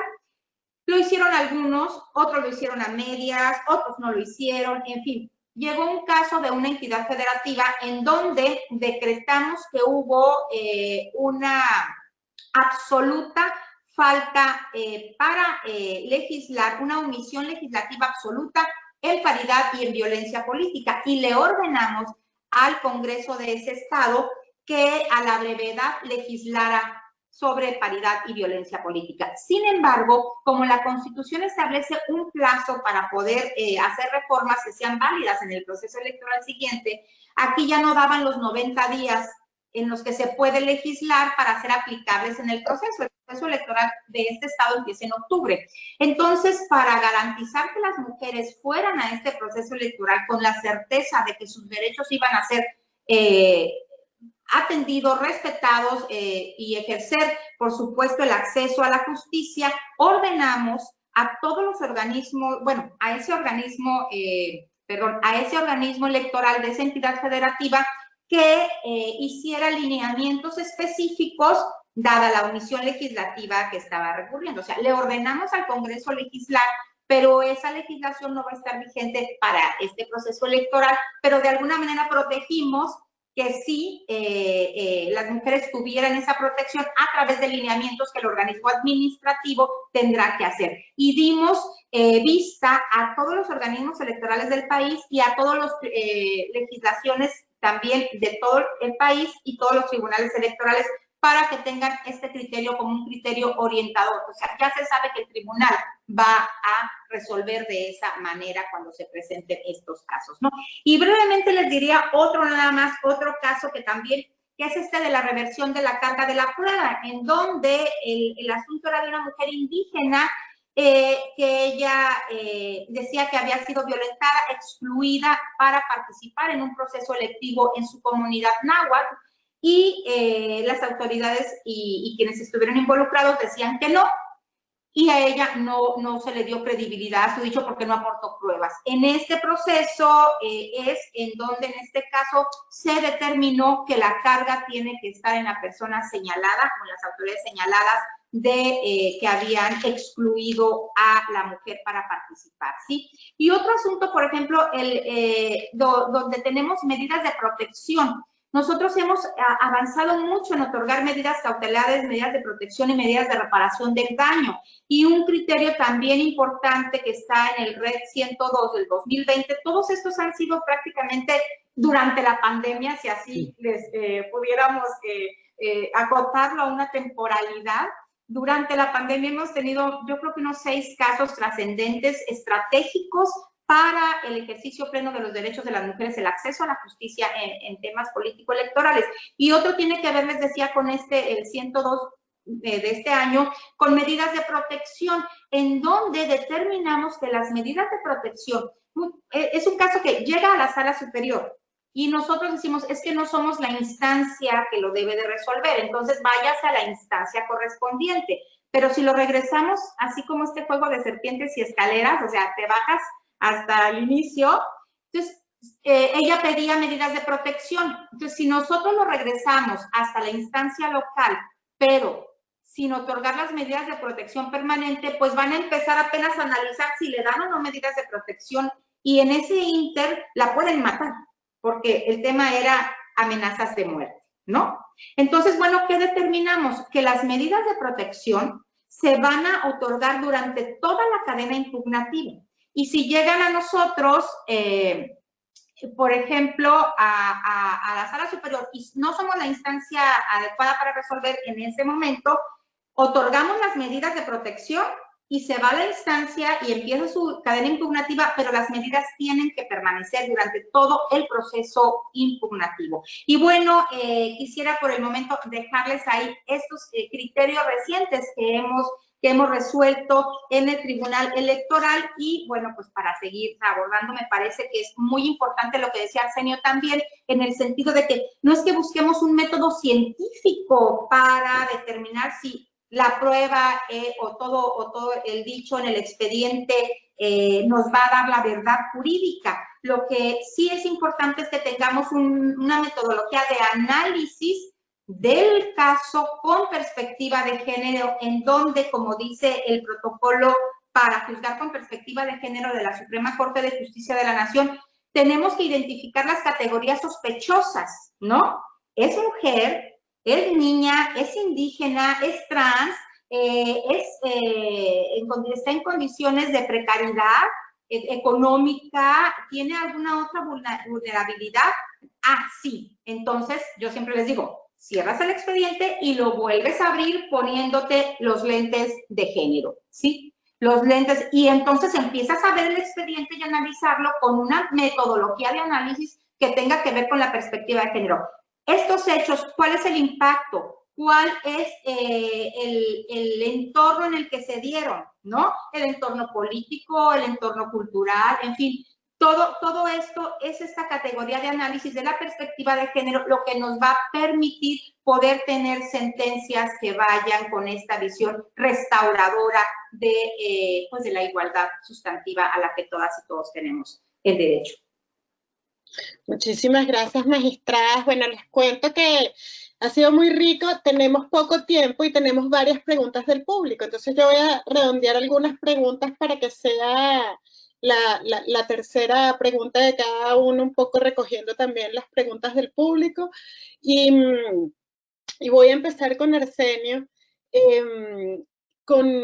Arsenio, parte de lo que revisaste tiene que ver con, como hemos dicho, tiene que ver más con violencias que ya se han ido identificando con mucha más claridad, la violencia psicológica, la violencia física y la violencia sexual, que es un poco lo que se ha ido desarrollando más en los sistemas internacionales de protección.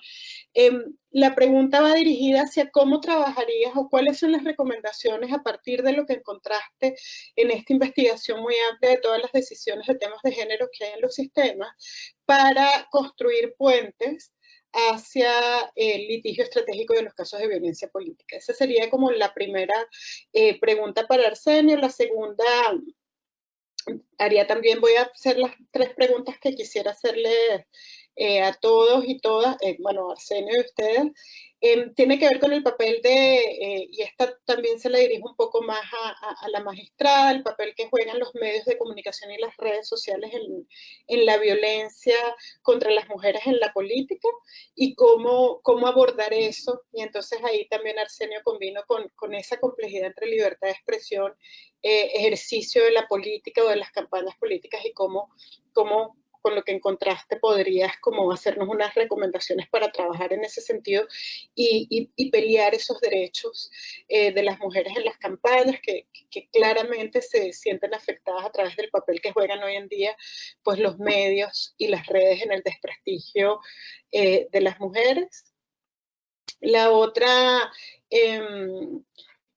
más dirigida a Paula, tiene que ver con, bueno, cómo defender quien no quiere ser defendido, ¿no? Nos preguntaban, bueno, hay en algunos casos de mujeres en el Parlamento que están claramente atacadas por su partido o por los medios o por las redes, pero no quieren ser defendidas y no quieren ejercer activamente una defensa porque piensan que eso les puede afectar más con el partido, les puede interrumpir la carrera, como, y yo creo que ahí era muy interesante lo que planteaba también la magistrada, eso de que las mujeres somos interesadas, activas en que más mujeres estén allí, entonces cómo articular esas defensas estratégicamente, ¿no? Nos hacían preguntas específicas para la magistrada Soto, si pudiera explicar un poco más el tema de la inversión de la prueba, de la carga de la prueba, y yo creo que también Arsenio nos podría ayudar en esa pregunta también, a ver si hay algo, que creo que hay varias cosas desarrolladas a nivel internacional en ese sentido. Y por último, para cada uno de los tres les preguntaría cuáles son los elementos que 4 elementos que ustedes podrían distinguir claramente para que una mujer que siente que lo que le está ocurriendo no es normal, pero que al mismo tiempo nadie llama la atención o no identifica que está siendo víctima de violencia, ¿cuáles son los elementos para la propia autoidentificación y la identificación externa de la violencia política contra las mujeres? ¿Cuáles serían esos elementos primordiales? Entonces, a ver si nos pudieran, con esas preguntas, yo creo que esas serían las preguntas con las que empezamos tercera ronda, porque ya nos tocaría ir cerrando. Y bueno, y después de que terminemos esta tercera ronda, pues ya le daría la palabra a mi colega Paula Narváez para que nos cierre este maravilloso evento. No quiero darles la palabra sin antes agradecerle la riqueza de sus intervenciones y la claridad con las que todos han participado, ¿no? Entonces, bueno, con eso empezamos esta última ronda con Arsenio, seguimos con Paula y terminamos la ronda con la magistrada. Arsenio. Pues cuántas cosas, por Dios. A ver, referido al litigio estratégico en casos de violencia política contra las mujeres.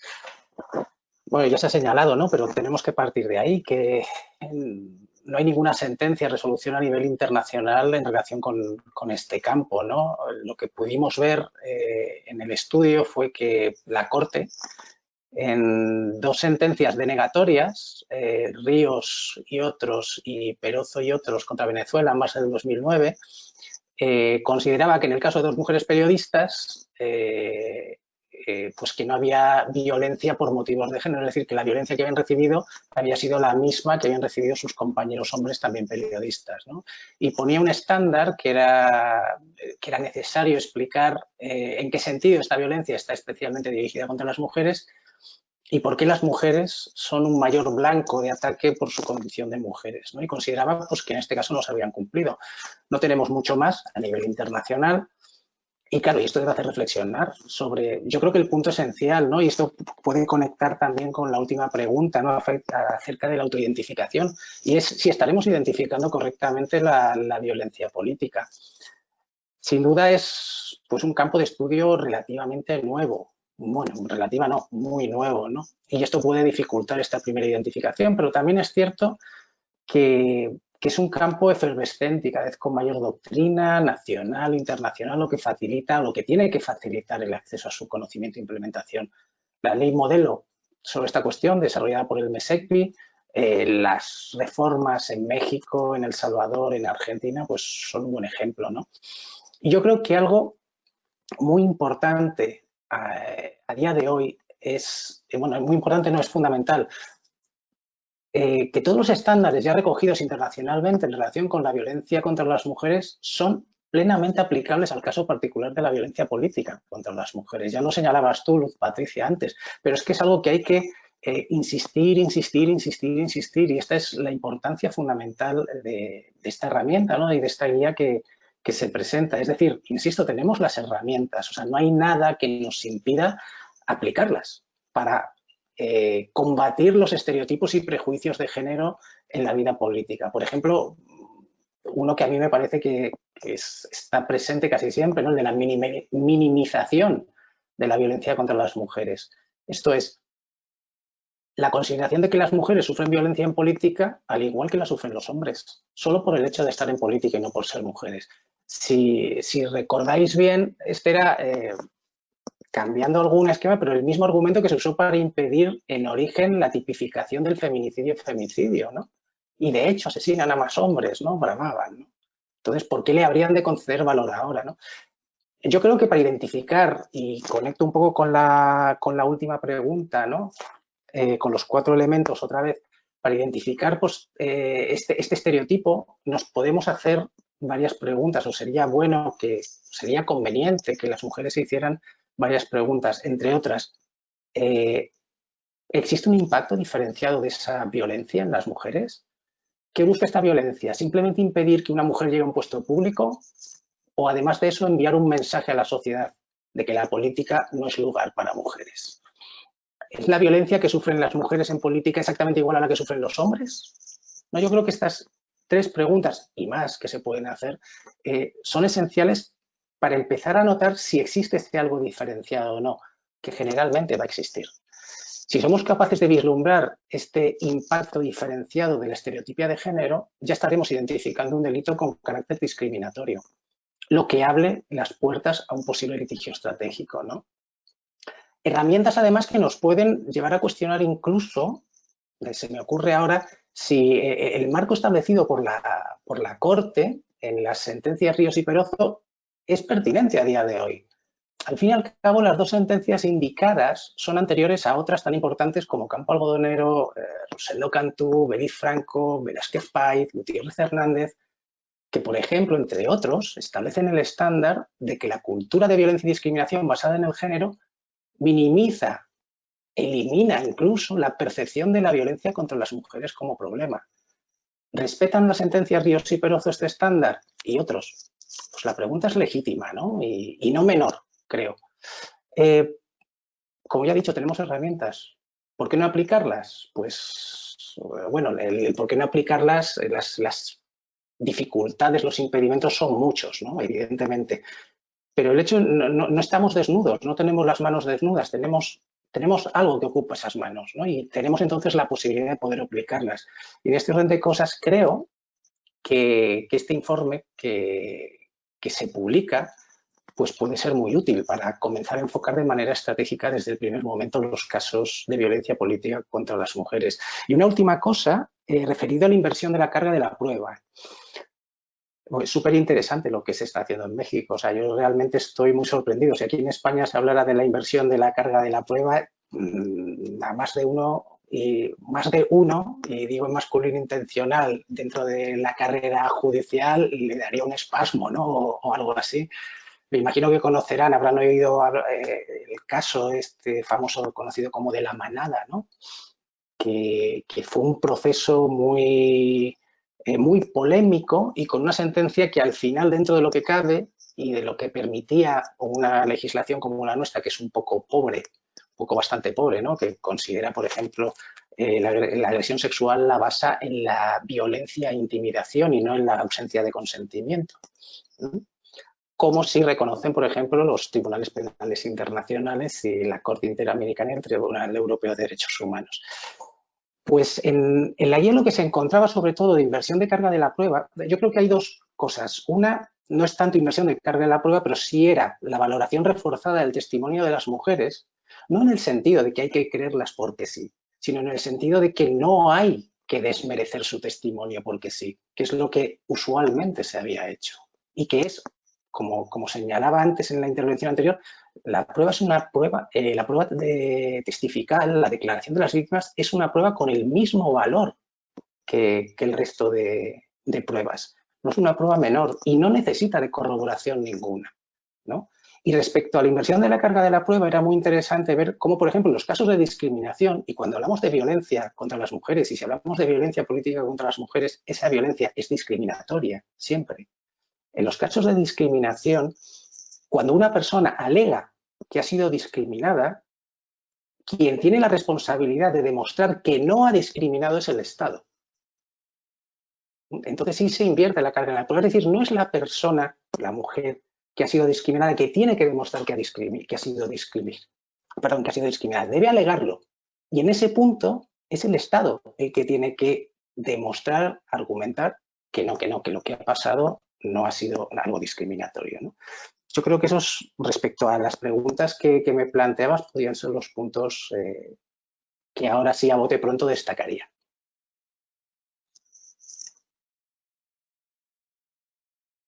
Muchísimas gracias, Arsenio. Continuamos con Paula.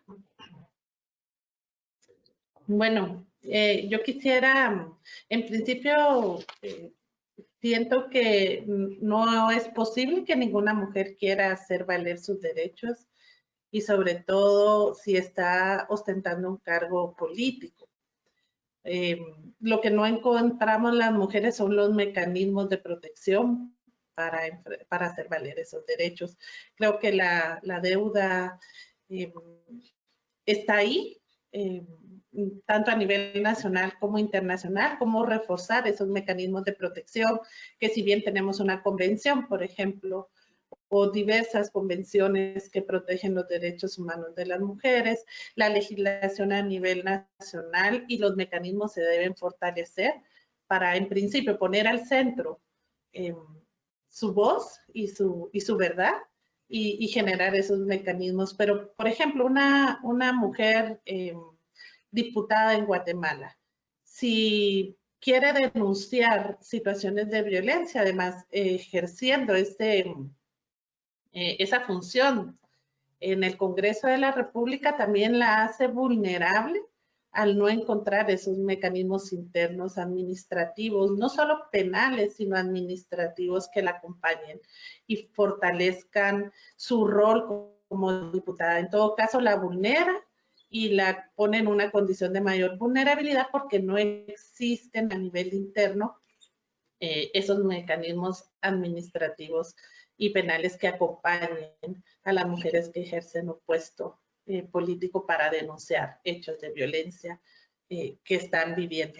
En ese sentido, yo creo que las organizaciones de mujeres y feministas, el movimiento de mujeres pues en Guatemala es bastante fuerte, podemos acompañar y ejercer esa defensa de los derechos que al final, si bien son derechos individuales, también son derechos colectivos y en ese mecanismo nosotras también podemos actuar y es lo que hemos hecho acompañando a sobrevivientes de violencia en diferentes contextos. Pero creo que todavía tenemos que fortalecer esos mecanismos y yo quiero hacer un reconocimiento a las funcionarias guatemaltecas que están hoy ejerciendo esa labor de la política, magistradas, juezas, diputadas, alcaldesas, y que se encuentran haciendo la tarea diaria por la defensa, por una mejor sociedad, por un mejor país, pero que sobre todo el costo político, personal y particular es muy fuerte y que hemos sido, creo, una sociedad muy indiferente a estas condiciones. Este año inició un nuevo gobierno y tuvimos en la organización los primeros meses, ni siquiera habían terminado 3 meses del nuevo gobierno, ya teníamos denuncias de estas funcionarias que en el ejercicio de su función pues se encontraban o se topaban con actos de discriminación y de violencia.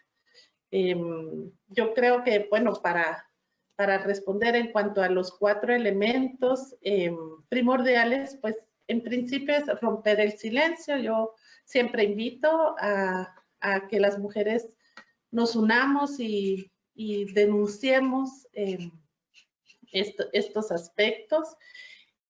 Buscar la justicia y la transformación. El litigio estratégico puede ser un camino. Y, por supuesto, nosotras estamos poniendo énfasis en la reparación transformadora, que la justicia no es únicamente llegar a una sentencia condenatoria, sino tener un enfoque victimológico y generar transformaciones a través de un estándar de reparación que garantice los derechos particulares, pero también los derechos colectivos. es posible trabajando en conjunto. Desde mi posición activista y defensora de derechos humanos, creo que las luchas las hemos impulsado nosotras, los espacios ganados, como lo manifiesta la magistrada Mónica, y que a quienes hay que proteger y acompañar en ese ejercicio, precisamente para que sus actuaciones, en este caso sus sentencias, sean ejemplares y fortalezcan los derechos y la participación de otras mujeres. Es lo que esperamos, es hacia donde caminamos, y bueno, que el movimiento de mujeres y feminista plantea para el ejercicio de el ejercicio político y la defensa de nuestros derechos humanos. Gracias por esta participación. Gracias por la oportunidad.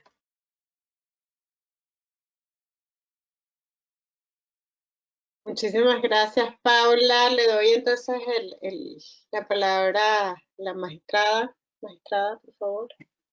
Gracias. Pues para cerrar, estamos ya creo que con tiempo ya corto, pero bueno, brevemente a las preguntas y Luz Patricia, en lo que me refería a medios de comunicación y redes sociales, me parece que es un tema para ponerle una lupa mayor. Hoy la violencia política hacia las mujeres que se da en todos los niveles y en todas las formas, también, así como hemos migrado por razón de la pandemia a nivel mundial y por la situación que vivimos a el trabajo en línea, la violencia hacia las mujeres también va a migrar mayoritariamente a eso. Estamos en México a escasos días de que inicie un proceso electoral en todo el país.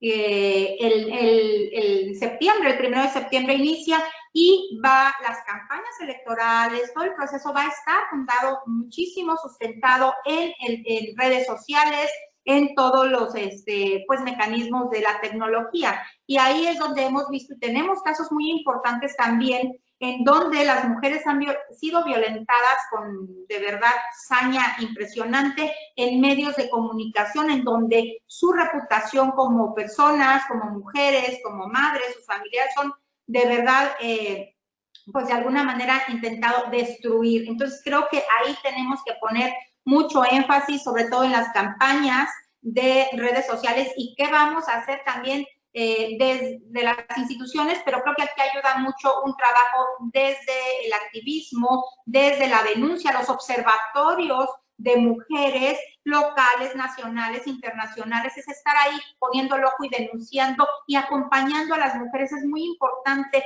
no dejarlas solas porque no pueden. Solas es muy complicado tener la situación de ser una víctima, una mujer violentada y además no saber a dónde acudir, quién la puede defender, cuánto le van a cobrar, o sea, es complicado. Es muy importante generar estas redes de mujeres para poderlas por lo menos ayudar a canalizar a algún despacho que las va a defender sin cobrarles o les va, o sea, en fin, esto es muy importante. Entonces, ese es un tema de verdad fundamental.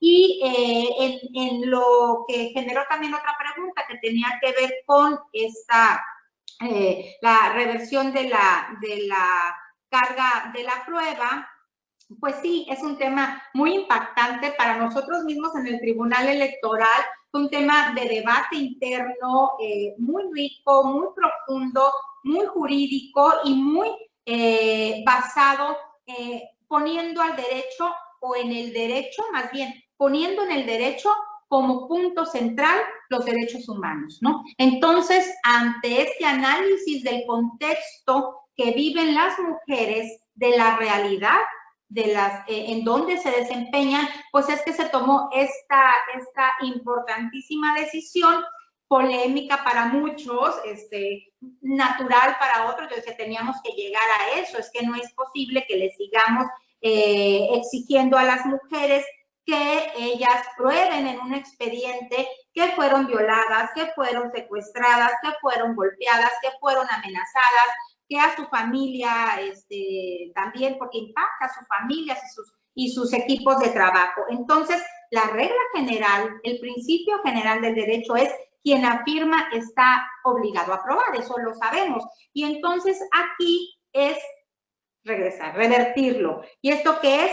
Exigirle al denunciado que pruebe que no ha violentado a la víctima, ¿sí? Y en temas, por ejemplo, de paridad, exigirle a la autoridad que está diciendo que no hubo obstáculos, que no fueron a participar porque no se quisieron inscribir para ser candidatas, porque no llegaron a tiempo a la inscripción. Bueno, decirles a las autoridades también que están obligadas a probar que hubo apertura, que hubo convocatoria igualitaria, que hubo información hacia todos y que hubo un trato igual para hombres y mujeres, ¿no? Y en el caso particular van dos asuntos, les decía, el REC 91 y el REC 133, son sentencias en donde hemos ya determinado esta reversión de la carga de la prueba. Si hubiera una más, ya podemos hacer jurisprudencia, ¿sí? Entonces, bueno, este asunto último, el REC 133 y sus acumulados, ¿qué decía?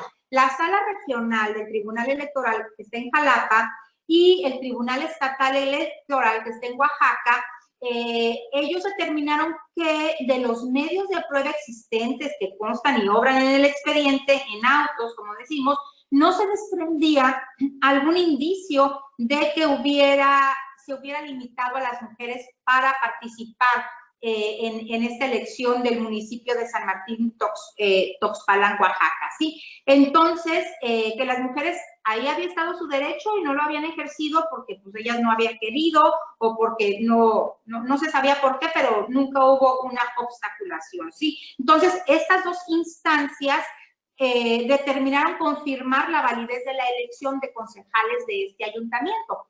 Llega la tercera instancia, que es la última instancia en sala superior, y nosotros que dijimos que, dada la naturaleza del caso y de violencia política que nos estaban aduciendo también, no se puede esperar la existencia cotidiana de pruebas testimoniales, gráficas o documentales que tengan valor probatorio pleno. Es lo que decíamos desde el principio, ¿no? Si seguimos en ese supuesto, ¿son los obstáculos técnicos jurídicos?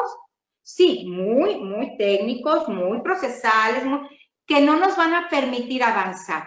Entonces necesitamos empezar a, pues podemos decirle flexibilizar o redimensionar lo que son estos requisitos procesales en este tipo de casos en donde la mujer muchas veces no habla más que su lengua náhuatl, es por su propia comunidad también violentada por sus usos y costumbres, además, o sea, es limitada de todas las formas para que pueda ejercer su participación política, ¿no? Entonces, se expone que la valoración de la prueba, en este caso expusimos que la valoración de las pruebas en casos de violencia política hacia las mujeres por razón de género, se debe realizar también la valoración de prueba con perspectiva de género, para no trasladar a la víctima o no seguirle dejando a la víctima la responsabilidad de aportar lo necesario para probar que sí la violentaron, ¿no? Entonces, y la revictimizamos otra vez. Dices que sí, pues tráenos las pruebas, ¿no? Porque si no, pues la persona violentadora es quien sigue gozando de esa principio de veracidad. Entonces, sí, ese es un caso emblemático, creo un caso que se puede convertir estratégico y que hoy hace una semana resolvimos en la sala superior. Muchísimas gracias, magistrada. Bueno, con eso concluimos la tercera ronda y entonces ya le doy el pase a mi compañera y colega querida Paula Narváez. Paula. Muchísimas gracias, Luz Patricia, por este maravilloso conversatorio y esta posibilidad de dialogar en torno a temas tan relevantes y sustantivos. La verdad es que creo es una conversación de un nivel tan profundo y al mismo tiempo tan relevante para las transformaciones que estamos queriendo llevar adelante todos quienes, tanto organizaciones como mujeres, como instituciones del Estado, están queriendo empujar para efectivamente hacer la igualdad de género una realidad.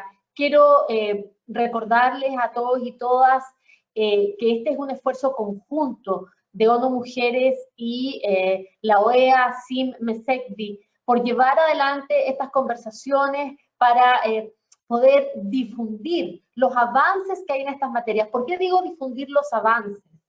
porque es importante tener una mirada también positiva, en el sentido de que mucho tiempo, durante quizás demasiado tiempo, nos han dicho que esto no es posible de cambiar, de que las situaciones de discriminación y desigualdad son casi ancladas en la naturaleza y que por lo tanto no hay transformación posible, formando parte de ese cúmulo de prejuicios del cual Arsenio nos hablaba.